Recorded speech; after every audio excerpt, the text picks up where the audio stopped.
It was the kind of rain that made you rethink every life decision, including walking 3 blocks in soaked sneakers. But for Arden Zeller, missing her shift at the cafe wasn't an option. She darted across the street, hoodie pulled over her head, arms clutching a folder full of her sketches. Just 2 more blocks. Her foot slipped on the curb, and before she could steady herself, she slammed directly into a solid chest. Papers exploded into the air like confetti. Arden stumbled back, her heel twisting slightly. "Oh my God, I'm so sorry," she said, already dropping to her knees to gather the mess.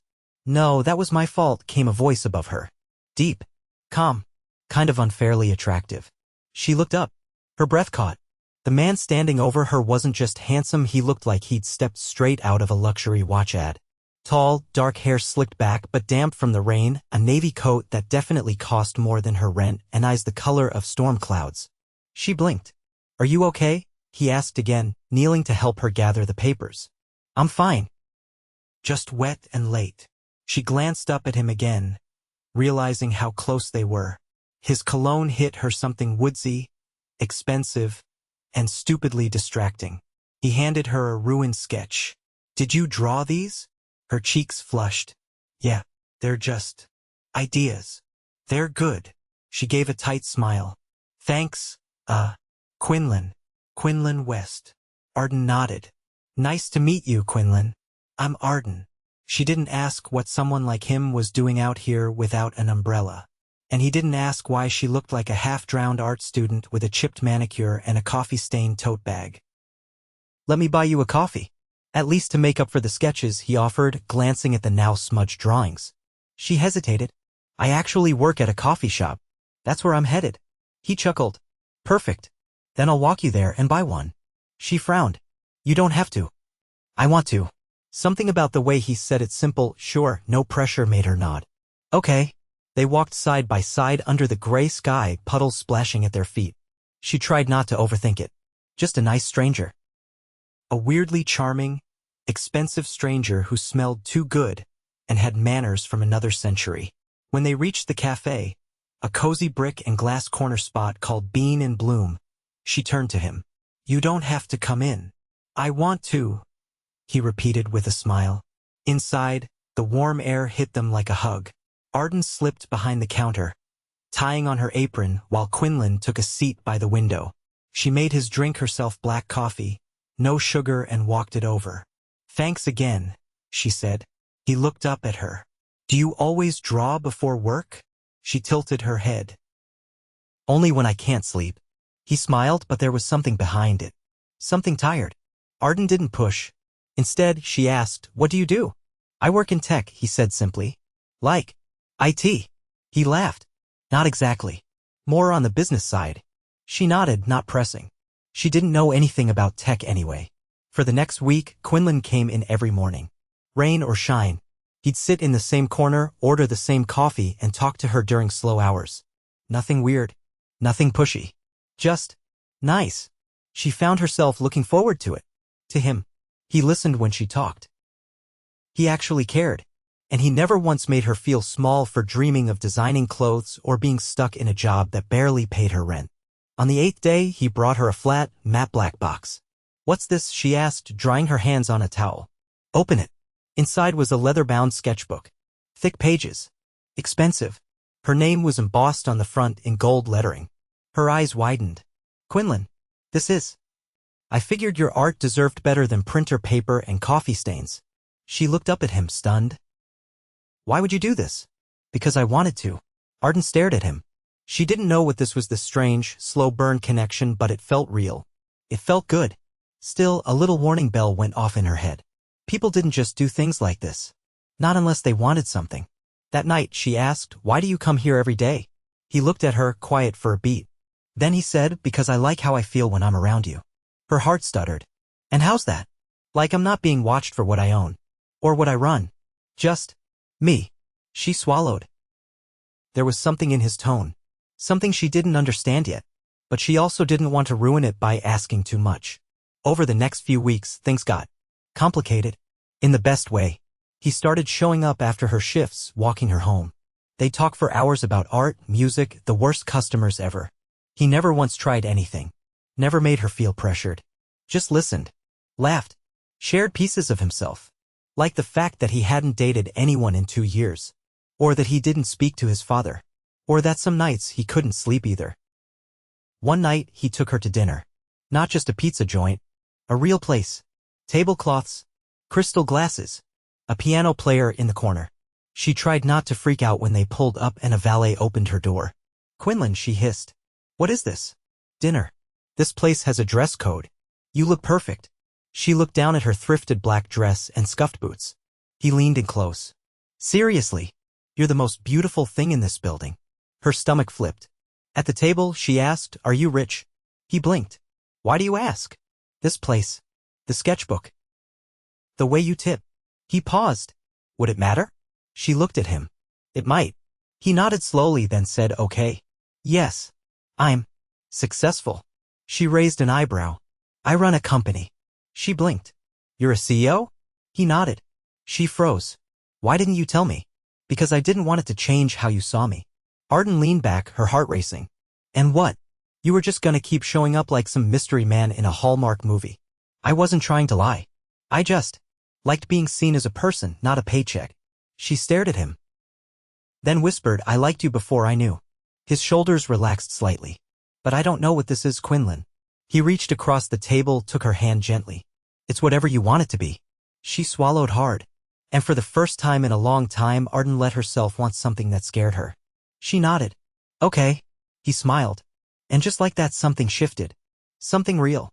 Neither of them said it yet. But it was already happening. They were falling. Arden stood in front of her mirror, brushing lint off the sleeves of her navy blazer. She hadn't worn it since her college internship. And even then, the fit had been slightly off. But she'd been requested to attend an industry event as Quinlan's guest. And there was no way she was showing up in anything less than her best. She still wasn't sure what to make of the invitation.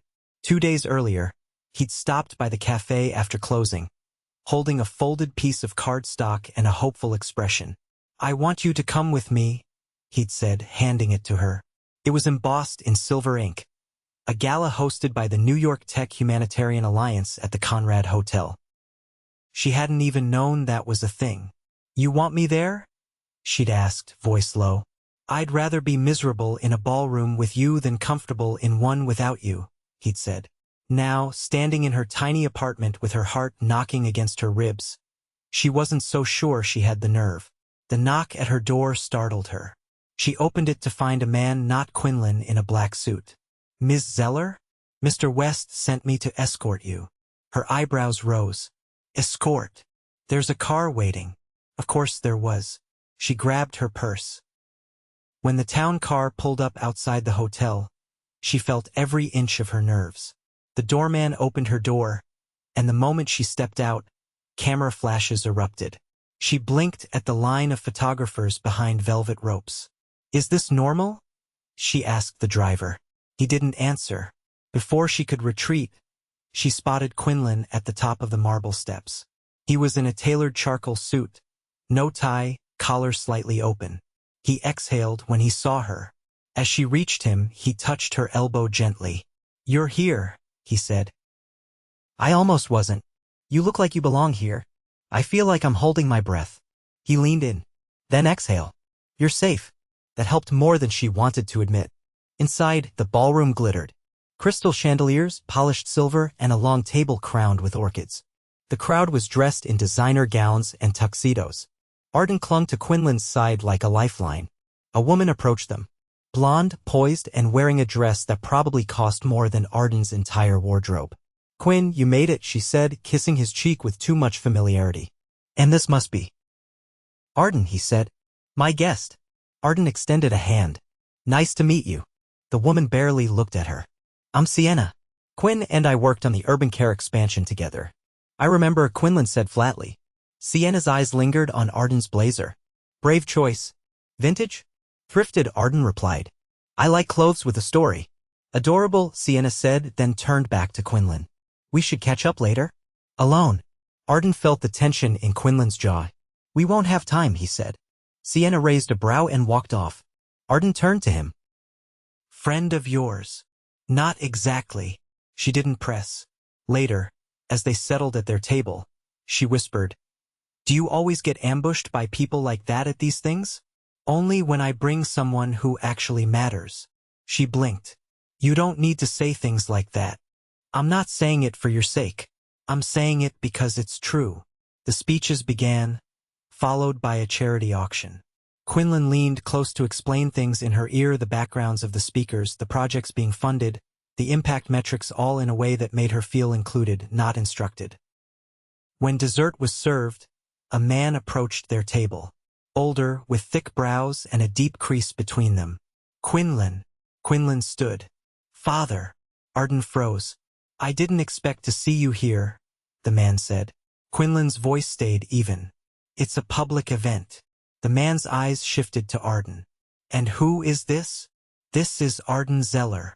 The man extended a hand, but Arden noticed the stiffness in his posture. "I'm John West," he said. "I assume my son hasn't told you much." "Only what he felt like sharing," she replied. John gave a small nod. "Then maybe he's finally learned not to repeat old mistakes." Quinlan's eyes hardened. "Arden, would you excuse me for a moment?" She nodded, and he stepped aside with his father. She couldn't hear their words, but she could see the way Quinlan's shoulders squared, the way his father gestured sharply. Whatever history lay between them, it hadn't healed. When Quinlan returned, he said nothing at first. "Then, he thinks everything can be bought." I gathered. I walked away from all of it. The board. The family legacy. Build my own company from scratch. "You know why?" She looked at him. "Because I was tired of being told who I was supposed to be." She didn't say anything. She just reached for his hand. After the gala, he didn't take her home.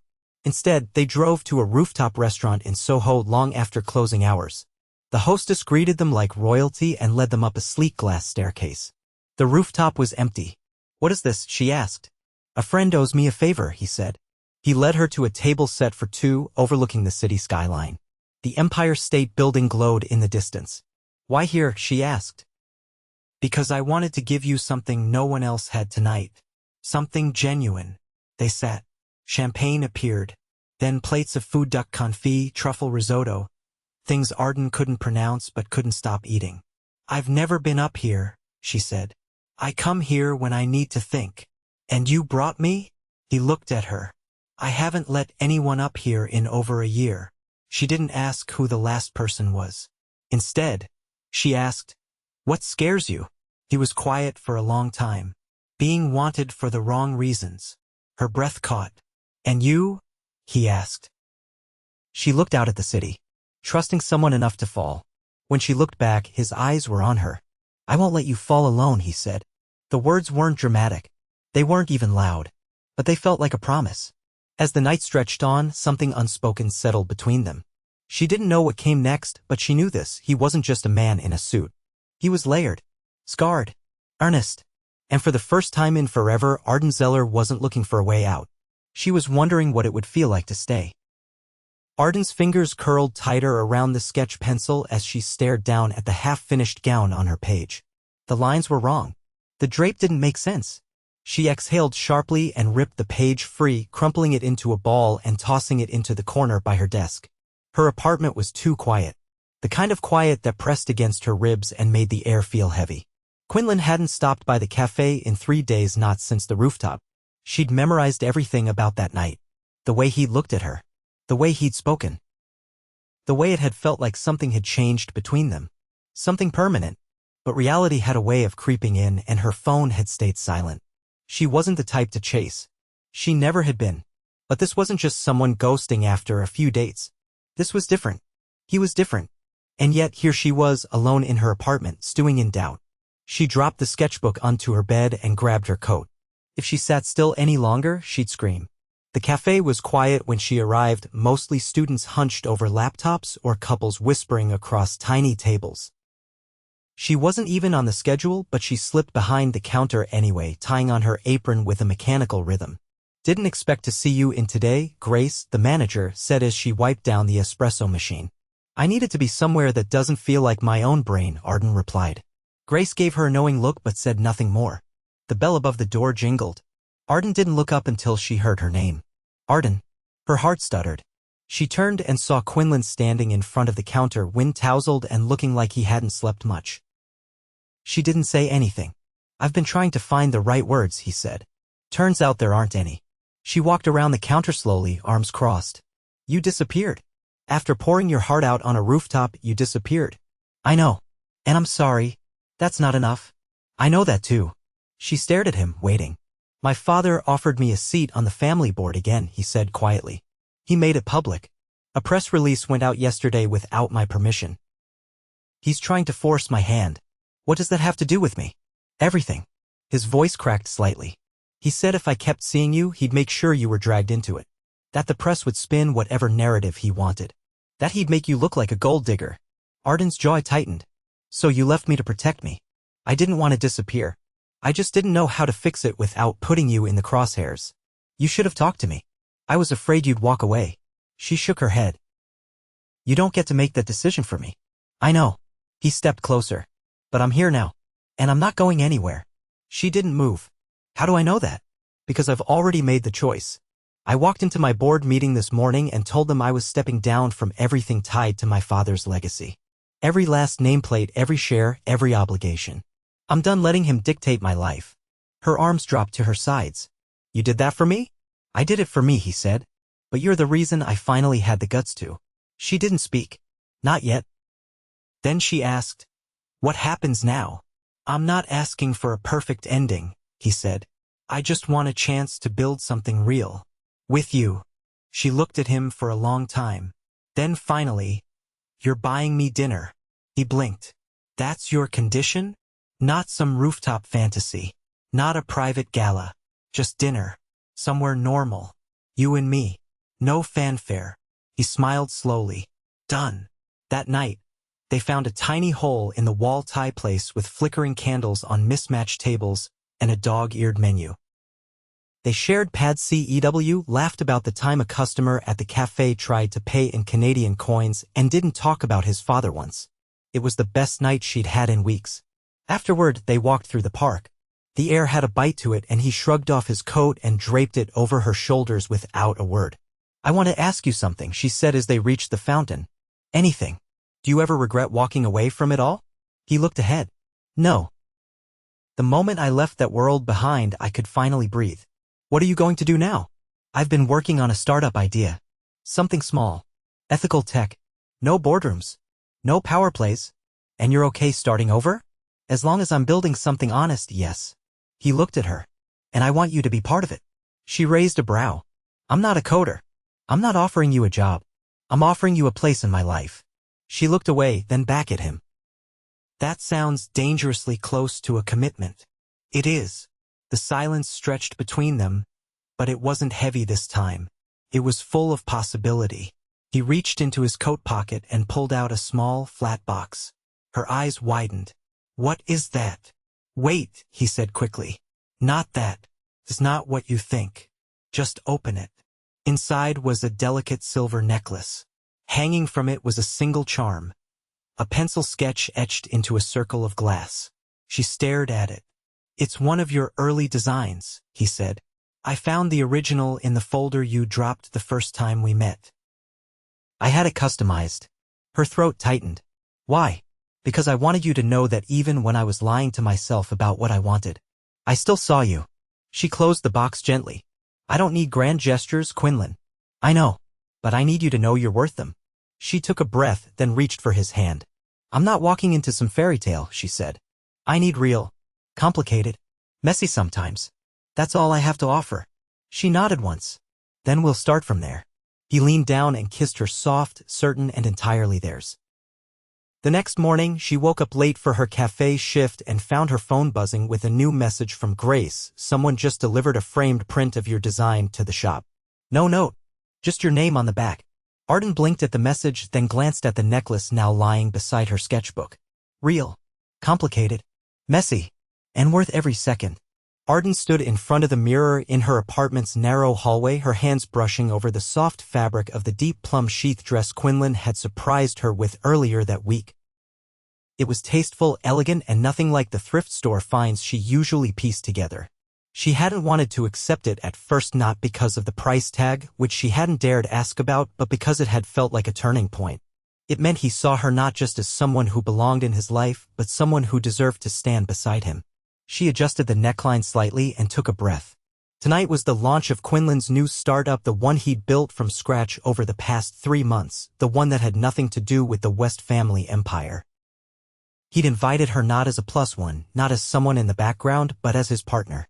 He'd made that very clear. The car outside honked once. She grabbed her sketchbook, the one with her initials in gold, and slipped it into her bag. When she arrived, the venue wasn't a luxury ballroom or a rooftop garden. It was a converted warehouse in Brooklyn with exposed beams, hanging Edison bulbs, and long tables covered in hand-drawn name cards. The walls were lined with projection screens showcasing the new app's interface, interspersed with candid photos of the development team. The vibe was modern, grassroots, and refreshingly unpolished. Quinlan was near the back, dressed in a tailored black suit with no tie, his sleeves rolled just enough to show the faint ink of the tattoo on his forearm she hadn't seen until recently, a single word, build. He turned the second she stepped in, and his expression softened in a way that made her pulse jump. "You came," he said, walking toward her. "You invited me. Repeatedly. I was afraid you'd change your mind." "I almost did," she said. "Then I realized I'd regret it." He leaned down and kissed her temple, then took her hand and led her through the crowd. The launch was unlike anything she'd expected. There were no media vultures, no hollow speeches. Instead, Quinlan thanked each of his developers by name. He introduced her to everyone as the reason I had the guts to walk away from everything I didn't believe in. That line stayed with her long after he said it. At one point, he pulled her aside and led her upstairs to a mezzanine overlooking the venue. It was quieter there, the music just a hum below. "I know this isn't your world," he said, leaning on the railing beside her. She shook her head. "You keep saying that like I'm supposed to feel out of place. But I don't." His gaze lingered on her face. "I want to show you something." He took her hand and led her to a small alcove tucked behind a curtain. Inside was a single table with a sleek monitor and a framed image sitting beside it. She stepped closer. It was her design. The one from the sketch that had landed in the gutter the day they met. Only now it had been turned into a digital prototype, a 3D rendering of the dress, rotating in slow motion on a virtual mannequin. She blinked. "What is this?" He nodded toward the screen. "I hired someone to digitize it. I've been working with a contact at a sustainable fashion accelerator. They saw your work and want to meet with you." Her breath caught. "You did this behind my back?" "I did it because I know how hard you work and how often you sell yourself short. And I also know you'd never pitch yourself." She turned to him, stunned. "You set up a meeting for me? Tomorrow morning." "No pressure. You don't have to go. But it's there if you want it." She swallowed. "Why would you do that?" "Because I don't want to be the only one chasing something I believe in." She didn't speak right away. Instead, she reached for the framed print beside the screen, the same sketch, signed in her own handwriting from weeks ago. "Do you think I can actually do this?" she asked. "I don't think it," he said. "I know it." When they returned downstairs, the night began winding to a close. People filtered out slowly, offering congratulations and trading business cards. Quinlan's shoulders had started to relax, the tension that had lived there for so long finally easing. She waited until the last guest left before she turned to him. "I'm going to that meeting tomorrow." He didn't respond with a speech. He just nodded like he'd never doubted it. They left together, walking through the quiet streets toward a car waiting at the curb. It was late, and the city buzz had dimmed to a low hum. As they slid into the back seat, she turned to him. "Can I ask you something?" "Anything. If you hadn't met me that day." In the rain, would any of this have happened? He considered the question. Eventually, maybe. But not like this. Not with the same heart behind it. That's not an answer. He looked at her, something vulnerable in his eyes. "I think I would have kept running in circles. Pretending I didn't want more than boardrooms and quarterly earnings. You didn't just show up that day. You interrupted the path I was sleepwalking through." She reached across the seat and took his hand. "I've never had someone believe in me like this," she said. "Not without an agenda. I don't have one. I just want to build something with you, whatever that looks like." She was quiet for a moment. Then, "I think I want that too." They stopped in front of her apartment. She hesitated, then leaned forward and kissed him longer, deeper, with the kind of certainty she hadn't known she was capable of. He rested his forehead against hers. You don't have to go upstairs yet. She smiled. I know, but I've got a meeting to prepare for. He laughed quietly. Right? The future of fashion awaits. She stepped out of the car and turned back before closing the door. You know what I realized? What? I didn't fall for the CEO. I fell for the man who showed up every morning just to talk to me. He didn't say anything, but the look on his face said everything. The next morning, she walked into the meeting wearing her own design. The digitized prototype had already impressed the panel, but it was her confident pitch honed by weeks of quiet encouragement from Quinlan that sealed their interest. By that afternoon, she received an offer to co-develop a capsule collection under a sustainable label with full creative control. She didn't cry. She laughed. Loud and breathless and unfiltered. Then she called him. When he opened the door to his apartment later that night, she didn't wait. I got it, she said, grinning. I never doubted you would. She stepped inside, her heart racing. Then she pulled a small box from her bag and handed it to him. He opened it to find a silver tie clip, engraved with a single word, Start. It's not $1 million gift, she said, but it felt right. He closed the box gently. It's perfect. And then, with no hesitation, Quinlan sank to one knee. Her breath caught. What are you doing? I wasn't planning to do this tonight, or like this. But I realized something today. I don't want to wait to start our life together. I don't want to keep building things unless you're at the foundation of all of them.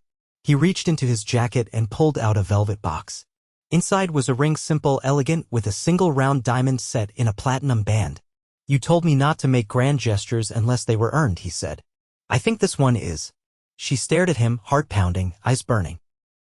Arden Zeller, he continued, voice steady, will you marry me? She didn't hesitate. Yes. He stood and kissed her, laughter and tears mixing between them. Outside, rain began to fall again, tapping against the windows like a memory. But this time, neither of them ran. They were exactly where they belonged. Quinlan leaned against the kitchen island, watching Arden pace barefoot across the hardwood floor of his apartment, her phone still pressed to her ear. No, I understand, she said, nodding to no one. Yes. Yes, I'll be there. Thank you. She hung up and let out a breath, then turned to him, eyes wide. They want to fly me to Paris, she said, to present the capsule collection at the Maison d'Artisans showcase. They said it's one of the most selective events in Europe. I didn't even submit anything. Quinlan crossed the room and placed his hands gently on her shoulders. You didn't need to. You created something that stood out. They saw it. That's what matters. She looked up at him, still stunned. I've never been out of the country. You're going now. I don't even speak French. Then we'll learn together. She blinked. You mean, you'd come? He smiled. I've spent enough time chasing things that didn't matter. This matters. For a moment, she just looked at him. Then she stepped forward and wrapped her arms around his waist, resting her cheek against his chest. His arms circled her instinctively, grounding her. So I guess we're moving to Europe for a bit, she murmured. Not moving. Visiting. Unless you decide otherwise. I can't imagine leaving New York forever. But for now, I want this. I really want this. Then it's settled. By the end of the week, they were on a flight to Paris first class, courtesy of a last-minute upgrade Quinlan arranged with a single phone call. Arden had never flown like that before. She tried to hide her awe, but Quinlan noticed the way her fingers traced the edge of the champagne glass, the way she kept glancing at the touchscreen controls like they might disappear. When they landed, a sleek black car waited for them at the curb, already arranged with their names. They were escorted to a boutique hotel in Le Marais, all exposed beams and velvet drapes, with a balcony that overlooked cobbled streets and ivy-covered terraces. Arden stood on the balcony that first morning, staring down at the city like she couldn't quite believe it was real. Quinlan stepped behind her and wrapped his arms around her waist. This still feels like someone else's life, she whispered. It isn't, he said. It's yours. The week leading up to the showcase passed in a blur.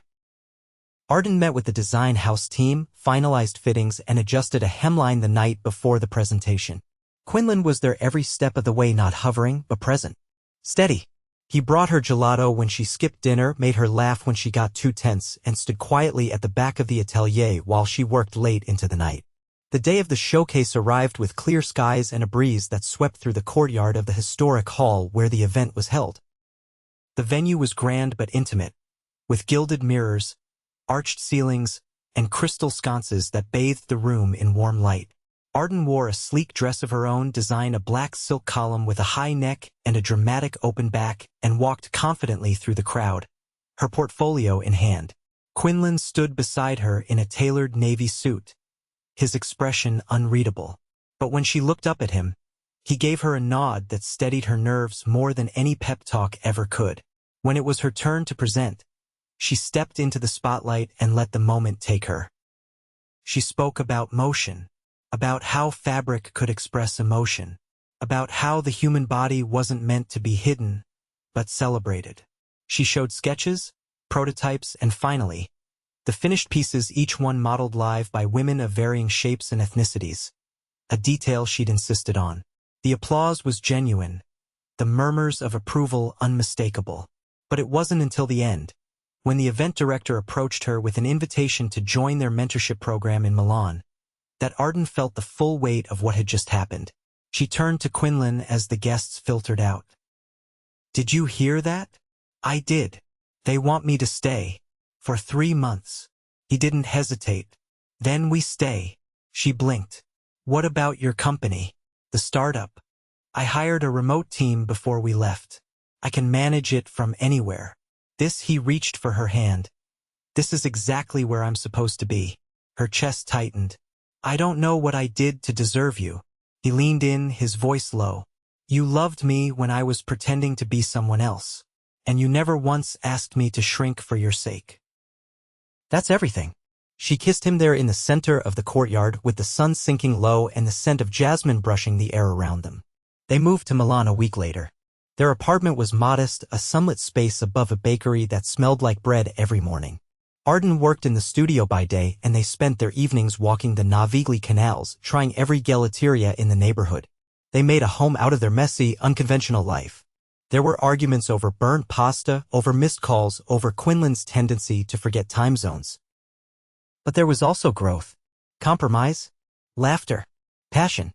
One evening, while Arden stitched a new seam by hand at the kitchen table, Quinlan sat across from her, typing on his laptop. Without looking up, she asked, "Do you ever miss it?" "Miss what?" "The suits, the skyscrapers, the boardrooms." He looked at her for a long moment, then closed the laptop. "No. Not even a little?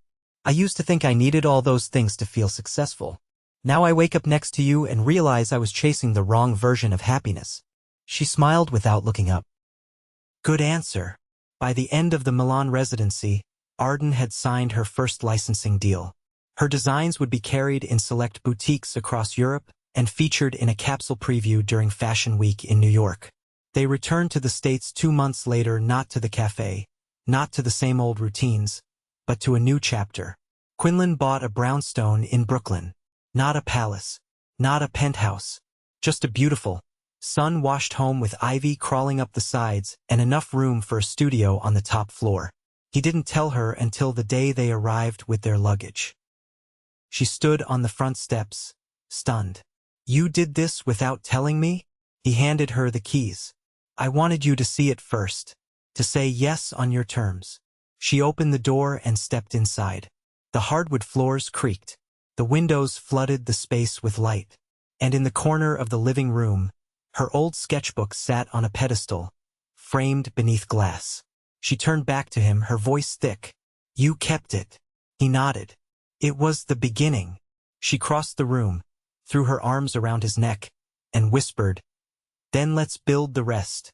They made that house a home. She opened a small atelier downstairs where she taught young designers and created pieces that made headlines for their structure and soul. Quinlan expanded his startup into a consultancy that helped other founders launch ethically. But more than anything, they lived. No pretense, no masks, just love built in the open. And on a quiet Sunday morning, with rain tapping the windows and coffee brewing in the kitchen, Arden stood barefoot on the porch, sketching a new design in the margin of a newspaper. Quinlan stepped behind her and wrapped his arms around her waist. "What are you working on?" he asked. She leaned into him, smiling. "Something for me this time."